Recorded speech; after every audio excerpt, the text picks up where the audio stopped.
महादेव का व्रत करना चाहिए। आज है ना सोमवार है तो आज कई लोग एक समय भोजन करते हैं सोमवार के दिन।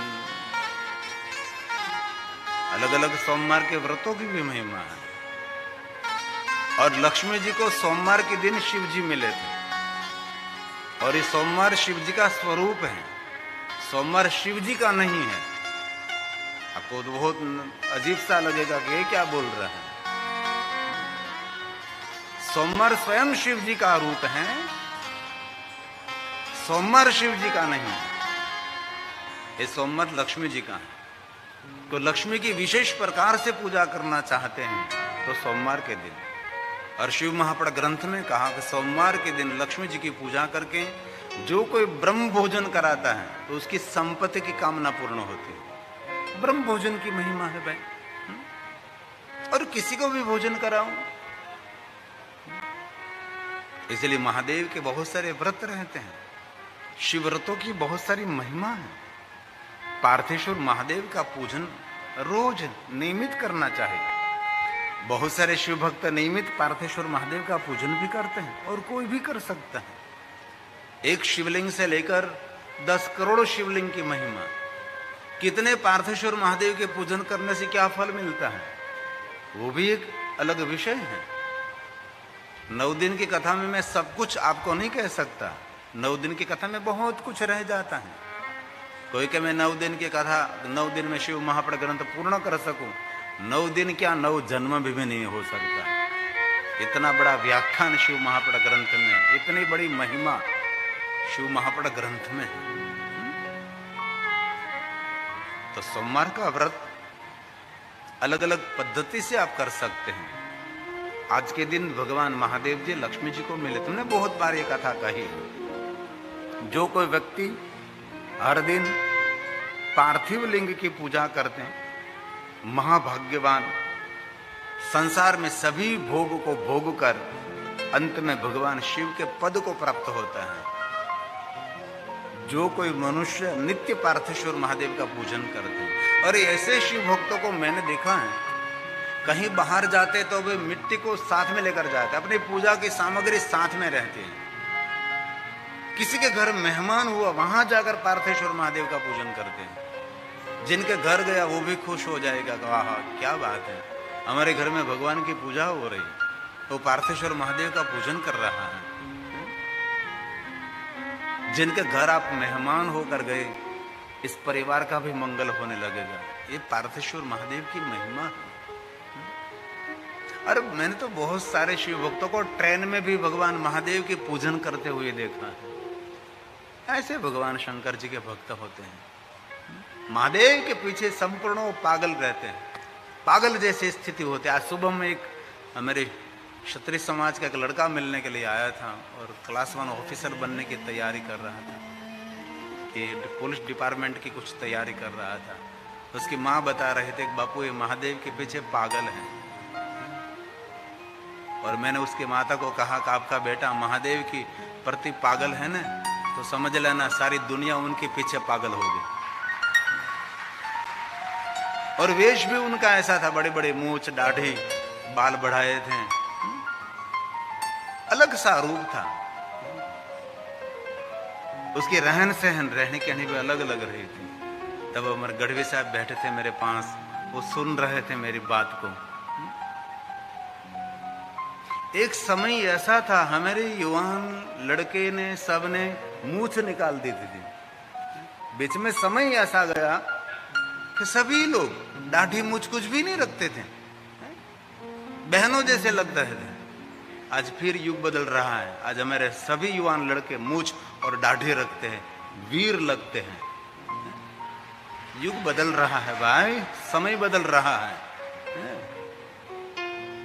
अब हमारे युवान बहुत सारे लड़के ऐसे मेरे पास है, आप देखो तो लगता है कि वाह क्या रुद्र है कि भद्र है कि वीरभद्र है, ऐसा लग रहा है। पूरी दुनिया अपडेट हो रही है। और अब वर्तमान के समय में युवान लड़के युवान लड़की एक कम बुद्धिजीवी नहीं है, बहुत बड़े बुद्धिजीवी हैं। आज के युवान लड़के लड़की सदगुरु को भी साथ में रखते हैं, गुरु को भी साथ में रखते हैं, गुरु को भी साथ में रखते हैं और गूगल को भी साथ में रखते हैं। ये आज का युग है भाई।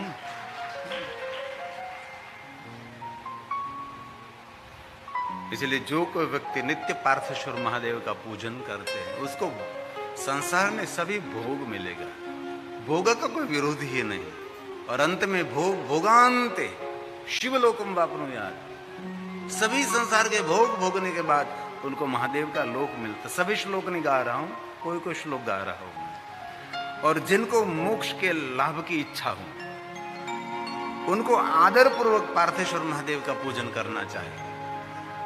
जो मोक्ष के लिए जो इधर उधर भटक रहे हैं उसके लिए भगवान व्यास जी ने कहा है तो पार्थेश्वर महादेव का पूजन करें, मोक्ष मिल जाए, मोक्ष मिल जाए, मोक्ष मिल जाए। तो ये बात श्लोकों के साथ मेरे पास प्रमाण है। और कहा मिट्टी में से सुंदर शिवलिंग निर्माण करें और उस शिवलिंग की पूजा करने से निर्धनता, दरिद्रता, सब कुछ वहां से पूर्ण हो जाएगा। इसीलिए निर्धनता, दरिद्रता में से मुक्त होने के लिए भगवान शिव की पूजा करें। और कहा सुनिए जरा ध्यान से, जो कोई मनुष्य आदर और भक्ति के साथ पार्थेश्वर महादेव का पूजन नियमित करेगा उसको लक्ष्मी नहीं मिलेगी, उसको बड़ी लक्ष्मी मिलेगी, बड़ी लक्ष्मी की प्राप्ति होती है एवं वीरवान और तेजस्वी होगा जो पार्थेश्वर महादेव का पूजन करते हैं। ये बेलुरुष के नीचे पार्थेश्वर महादेव को, मैं पधरामणी में गया था तो वहां उस लोगों ने तैयारी करी थी। बेलुरुष के नीचे पार्थेश्वर महादेव की पूजा करने की विशेष एक महिमा है। और आपको आप बुरा ना माने, मैं छोटा था तब मैं कथा सुनता था, तब वक्ता कथाओं में कहते थे कि महादेव की पूजा करने से मोक्ष मिलता है, महादेव की पूजा करने से मुक्ति मिलती है, लेकिन महादेव की पूजा करने से संपत्ति नहीं मिलती, लक्ष्मी नहीं मिलती। ऐसे लोगों को भ्रम में डालते थे। और हम तो छोटे से, हमारे पास कोई अभ्यास तो नहीं था, हम पढ़े लिखे नहीं थे, तो अभी तो स्कूल में भी नहीं बैठे थे, तो हम कैसे उनके साथ प्रकार कर सके। लेकिन अभी कोई बोले, हमने पढ़ाई की, हमने खोज किया, इतना प्रचार हुआ, लोगों को शिव से दूर कर दिया, शिवालय खाली कर दिया, कोई नहीं आते थे शिवालय में, क्योंकि इतना प्रचार किया इन लोगों ने कि महादेव की साधना करने से धन, संपत्ति, लक्ष्मी, पैसा नहीं मिलता, क्योंकि उनके पास कुछ है ही नहीं। आपको क्या देंगे? रहने के लिए घर नहीं, वो शमशान में रहता है। अभी एक युवक मिला था, वो कह रहा था मुझे कि मुझे बापू मेरा घर पूरा रोक रहा है शिव भक्ति से। मैं क्यों रोकता है? तो कहता है तो शिव भक्ति करेगा तो वैरागी बनकर भाग जाएगा। मैं कह तू जो वैराग बना है उसको भी वैराग नहीं हुआ, तो तुझे शिव भक्ति करने से कैसे वैराग होगा भाई? ले जाओ मुझे आपके घर वालों के पास। मैंने कहा इस लड़का शिव भक्ति करेगा ना तो आपके कुल का उद्धार हो जाएगा, आपके पूरे परिवार का मंगल हो जाएगा, ये शिव है। लेकिन इतनी गलत फहमी दुनिया में डाल दी महादेव के बारे में, शिव की भक्ति से युवान लड़के लड़की को दूर रखते थे। एक ही बात कर, अरे वहां तक मैंने सुना है कि घर में शिव महापड़ ग्रंथ नहीं रखना चाहिए, क्यों? शिव तो शमशान के देवता हैं। तो तुझे अंतिम शमशान में नहीं जाना है? शमशान के देवता शिव हैं, तो तुझे शिव अंतिम शमशान में नहीं जाना है? ऐसी इतनी गलत फहमी वक्ताओं ने फैलाई है और किसी ने नहीं। लेकिन अब शिव जी के बारे में हम रहस्य खोल रहे हैं, और जो मैं कुछ बोल रहा हूं मेरे पास कोई ना कोई पुराण का आधार होगा। इस आधार पर मैं आपके समक्ष गाने का प्रयास करता हूं। और हमने हमारे कानों से सुना है, हम सभा में बैठे थे, इस सभा में काशी में ही सुना था हमने। काशी तो शिव की नगरी है, वहां एक त्रिवेदी ब्राह्मण प्रवचन कर रहा था महादेव के पर्व, क्योंकि मैं बैठा था इसलिए महादेव पर्व बोलेगा, तो महादेव पर बोल रहा था। और बोलते बोलते कहा शिव सब कुछ, शिव जी क्या कहते थे, शिव मोक्ष देता है, शिव मुक्ति देता है। और बहुत सारे शिव जी के बारे में कहा, और अंतिम एक पंक्ति उसने कह दिया, शिव जी कभी लक्ष्मी नहीं दे सकते, लक्ष्मी उन्हीं लाज काटे छे। खबर नहीं क्या थी गोती है वो शायद मानस, लक्ष्मी शिवजी ने लाज काटे छे। हमने प्रवचन सुन लिया, लेकिन हमेरी बोलने की तो बारी आएगी ना। तब हमने कहा विष्णु भगवान ने लक्ष्मी जी को शिव भक्ति का मार्गदर्शन किया है, और विष्णु ने जैसे जैसे मार्गदर्शन किया, विष्णु भगवान ने अपने करकमलों के द्वारा स्फटिक शिवलिंग लक्ष्मी जी को दिया, और विष्णु जी ने कहा कि लक्ष्मी यह स्फटिक शिवलिंग का पूजन करो आप। और भगवान विष्णु जी ने लक्ष्मी जी को पूरी शिव भक्ति का मार्गदर्शन किया, और महादेव की भक्ति करते करते लक्ष्मी जी भगवान शिव में ओतप्रोत हो गई, और लक्ष्मी जी को शिव मिले थे, महादेव सामने प्रकट हुए थे। ये आज के दिन सोमवार के दिन प्रकट हुए थे, और महादेव ने कहा लक्ष्मी ये आज सोमवार के दिन मैं आपके सामने प्रकट हुआ हूं, ये सोमवार आपकी पूजा के लिए श्रेष्ठ रहेगा। और महादेव ने पूछा कि लक्ष्मी इस दुनिया में आपकी पहचान क्या है? स्वयं लक्ष्मी ने कहा विष्णु पत्नी लक्ष्मी। बस सभी देवता कहते हैं विष्णु पत्नी लक्ष्मी, विष्णु पत्नी लक्ष्मी। और भगवान शिव ने कहा आपने मेरी साधना की, आपने मेरी भक्ति की है, इसीलिए आज से आपका नाम विष्णु पत्नी लक्ष्मी नहीं रहेगा, मैं महादेव हूं, आपने मेरी भक्ति की है, इसीलिए आज से आपका नाम विष्णु पत्नी महालक्ष्मी रहेगा। तो लक्ष्मी नहीं रहेगी, तू महालक्ष्मी बनेगी। तब स्वयं लक्ष्मी जी ने कहा कि महादेव मैं आपकी परम भक्त हूं, नतमस्तक मैं आपको वचन देती हूं, महादेव आपकी कोई भक्ति करेंगे और सोमवार के दिन विशेष प्रकार से आपका पूजन अर्चन दर्शन करेगा, उन पर लक्ष्मी प्रसन्न नहीं रहेगी, उन पर महालक्ष्मी प्रसन्न रहेगी। ये चरित्र शिव जी का है। इसीलिए इस ग्रंथ में कहा है लक्ष्मी नहीं बड़ी लक्ष्मी महालक्ष्मी उसको मिलेगी जो पार्थेश्वर महादेव का पूजन करती है। मुंडलिंगम व्यर्चनम मृण्यं लिंगं व्यर्च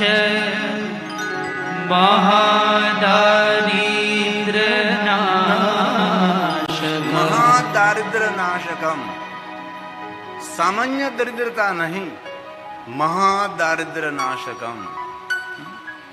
अति भयंकर कोई निर्धन और दरिद्र है। और कभी अवसर मिले तो गुरु वशिष्ठ महाराज ने स्तोत्र की रचना की है, दारिद्र दुख दहनाय नमः शिवाय, पूरा स्तोत्र है। कोई निर्धन है कोई दरिद्र है तो स्तोत्र का पाठ करें।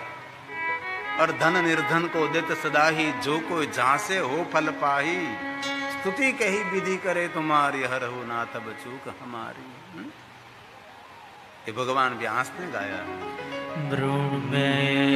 लिंगम व्यर्च महादारिद्र नाशकं महतिं श्रियमाप्नोति वीर्यं तेजश्च विन्दति। जो कोई भगवान महादेव की साधना उपासना करेंगे उनको सब कुछ मिलता है। बहुत सारी कथाओं में हमने विष्णु भगवान ने देवताओं को जो शिव भक्ति का मार्गदर्शन किया, उन पर जो श्लोक सुने तो मूल बात का पता लगे कि शिव की भक्ति और शिव की पूजा की महिमा क्या है।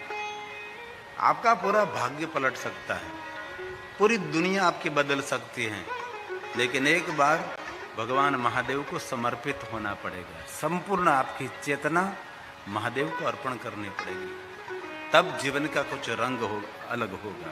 और आगे कहा भगवान महादेव का पूजन किया हुआ नर्मदा का लिंग, जिनको हम बाणलिंग भी कहते हैं, नर्मदेश्वर महादेव भी कहते हैं, असंख्य पर्वतों समान किसी ने पाप किया है तो सभी पापों में से मुक्त होकर महान ऐश्वर्य को प्राप्त होगा और अंत में वो मुक्ति को प्राप्त होगा। और लिंगों के प्रकारों में मां नर्मदा के जल प्रवाह में से लाया गया लिंग, उस लिंग को श्रेष्ठ माना जाता है, जिनको हम नर्मदेश्वर महादेव कहते हैं, जिनको हम बाणलिंग भी कहते हैं। और शिव महापड़ ग्रंथ में कहा है सभी शिवलिंगों की प्रतिष्ठा करनी पड़ती है, प्राण प्रतिष्ठा नहीं, प्रतिष्ठा, स्थापना। देवताओं की प्राण प्रतिष्ठा, लिंग की प्राण प्रतिष्ठा नहीं। वहां भी किसी को कुछ हो जाएगा अभी। शिव जी में कोई प्राण नहीं पूर सकता, शिव जगत का प्राण है। मूर्तियों में प्राण स्थापित करे, लिंग की स्थापना करनी चाहिए, मूर्तियों के प्राण प्रतिष्ठा करनी चाहिए। नर्मदा के जल में से लाए हुए शिवलिंग, उसकी कोई भी प्रतिष्ठा विधि न करो तो भी सभी लिंग और प्रतिष्ठित लिंग माना जाता है। इसलिए हमारी लिंग परंपरा में नर्मदा के जल प्रवाह में से लाए गए लिंग, इस लिंग की बहुत सारी महिमा है, ये शिव महापड़ ग्रंथ में कहा है। इसलिए कहीं भी शिवालय निर्माण हो रहा है तो नर्मदेश्वर महादेव शिवलिंग की एक श्रेष्ठ महिमा है। इस लिंग के श्लोक के साथ, लेकिन श्लोक में मैं बहुत नहीं गा रहा हूं क्योंकि श्लोक गाने में थोड़ा समय निकल रहा है। इसलिए शिव जी को एक परम देवता के स्वरूप में हर व्यक्ति को मानना चाहिए। हर मनुष्य के लिए भगवान व्यास जी ने कहा है भगवान महादेव को एक परम देव स्वरूप में मानना चाहिए। और हम सभी जानते हैं शिव जी कोई सामान्य देव नहीं है, भगवान शिव जी देवों के देव है, सभी देवताओं के आराध्य देव है, सभी देवताओं के इष्ट देव भगवान शिव हैं। ये सभी श्लोकों के साथ मेरे पास प्रमाण है। और पार्थिव लिंग की पूजा से पुनर्जन्म कभी नहीं मिलेगा। शिव की, महादेव जी की पूजा से, शिव महापड़ ग्रंथ में भी बात कही है और काशी की महिमा में भी बात कही है, बहुत सारे स्तोत्र में भी बात कहा है कि जो कोई भगवान महादेव का पूजन करते उसका अंतिम जन्म समझना चाहिए। पूर्व जन्म बिना मुक्ति मिलेगी, जीवन मुक्त हो जाएगा। मुक्ति भी व्याख्या शिव पुराण में अलग है।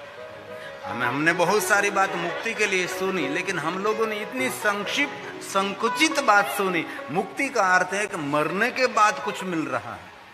अभी तो कोई संदेश नहीं आया, किसी ने मैसेज नहीं किया मरने के बाद, लेकिन हम लोगों ने ऐसी बात सुनी कि मरने के बाद कुछ गति हो रही है, वो मुक्ति। ऐसी कुछ बात है ही नहीं। मुक्ति का अर्थ है स्वतंत्रता, पराधीनता, परतंत्रता नहीं। मुक्ति का अर्थ बहुत एंगलों से भगवान विष्णु जी ने किया है। रोग से मुक्ति, निर्धनता से मुक्ति, दरिद्रता से मुक्ति, भय से मुक्ति, हमारी भाषा में कहे तो कर्जे से भी मुक्ति। इस मुक्ति की महिमा है। मरने के बाद कुछ गति हो रही है, उसको ही मुक्ति समझे, नहीं। और मुक्ति का अर्थ ये भी भगवान विष्णु जी ने किया है कि मुक्ति का अर्थ है जीवात्मा स्वतंत्र हो जाएगा। तो शिवलोक में, देवलोक में, देवीलोक में, इंद्रलोक में, ब्रह्मलोक में, कोई भी लोक में विचरण करने वाला आत्मा जन्मा रह सकता, अजन्मा भी रह सकता है, उसको मुक्त आत्मा कहा है। कई लोगों ने मुक्ति का ऐसा अर्थ किया कि मुक्ति मतलब परमात्मा के लोक में निष्क्रिय होकर पड़े रहना, वो तो बंधन हो गया। ये मुक्ति का अर्थ नहीं है। मुक्ति का अर्थ शिव महापड़ ग्रंथ में भगवान विष्णु जी ने कहा कि जीवात्मा स्वतंत्र हो जाएगा, पूर्ण स्वतंत्र।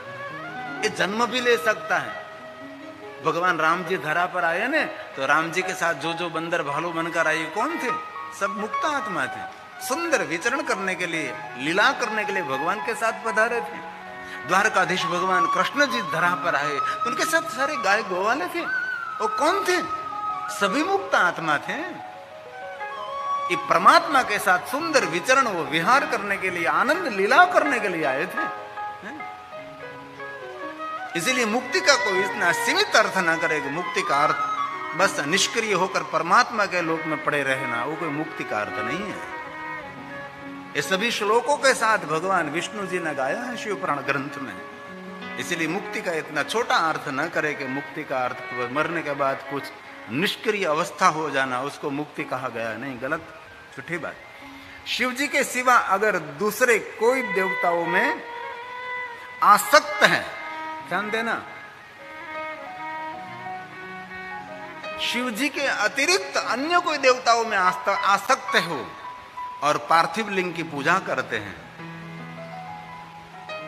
उनको कभी कुछ भी फल नहीं मिलेगा, कोई फल नहीं मिलेगा। आपकी आसक्ति अन्य देवताओं में है और आप भगवान शिव की पूजा कर रहे हैं, ओम नमो नारायण, महादेव की पूजा कर रहे हैं, तो यहां भगवान व्यास जी ने मना कर दिया, आपको कोई फल मिलने वाला नहीं। और ये बात व्यास जी ने कहा कि ये बात मैं नहीं कह रहा हूं, ये बात गौतम ने कही है। ये बात भगवान व्यास ने कहा कि ये मैं नहीं बोल रहा हूं, ये गौतम जी ने गाया है। अन्य देवताओं में आसक्त होकर वो भगवान महादेव का पूजन कर रहा है, उनको उसको कोई फल नहीं मिलता। और व्यास जी ने ऊंचा हाथ कर दिया कि ये बात मैं नहीं कह रहा, ये बात गौतम जी कह रहे हैं। ये श्लोक बोलिए हम। शिवान्य देवता शक्तः शिवान्य देवता शक्तः पार्थिवं लिंगमर्चयम् न तत्फलं वाप्नोति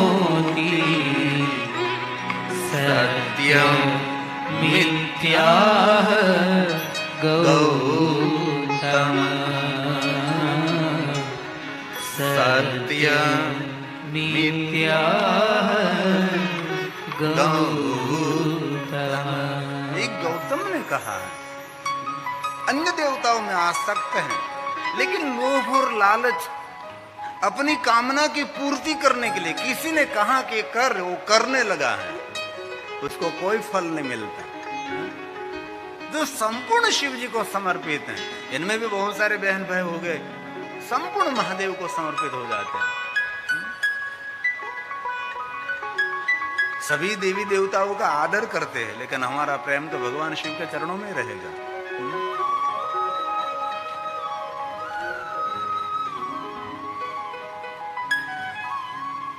बहुत समय पहले हम पोरबंदर में कथा गा रहे थे, तो भाष्यरी ने आमंत्रित किया था, तो हम संदीप मुनि आश्रम में गए और आरती में हम साथ में थे, भाष्यरी और रूपाला साहेब और मैं तीनों साथ में बैठे थे। हम राम जी की आरती हुई, कृष्ण भगवान की आरती हुई, सबको प्रणाम किया, सब कुछ किया।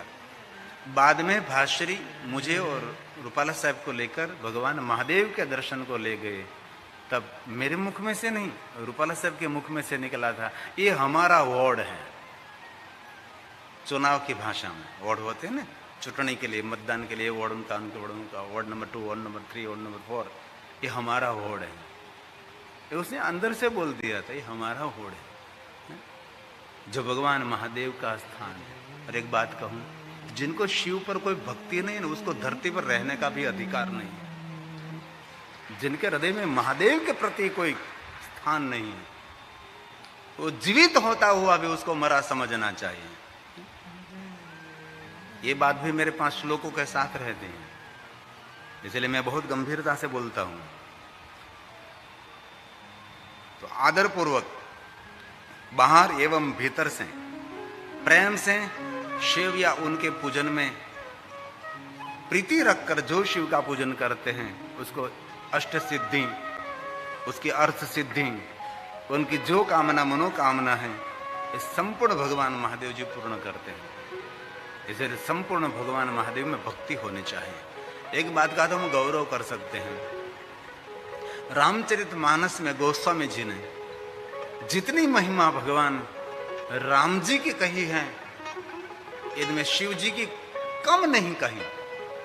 कभी कोई तुलन विधि करे तो जो महिमा राम के लिए गाई गई, यही महिमा गोस्वामी तुलसी ने रामचरितमानस में शिव जी के लिए भी गाया है। छोटा सा भी नहीं, महादेव को साथ में रखा है। और एक बात कहूं,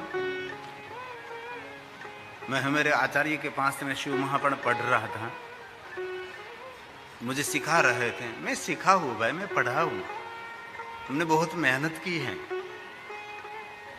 तो मेरे आचार्य कह रहे थे कि आपको शिव महापुराण समझ में आ गया, वो आपको कैसे पता लगेगा? मुझे पता नहीं गुरुजी, आप कहिए, मुझे समझाइए।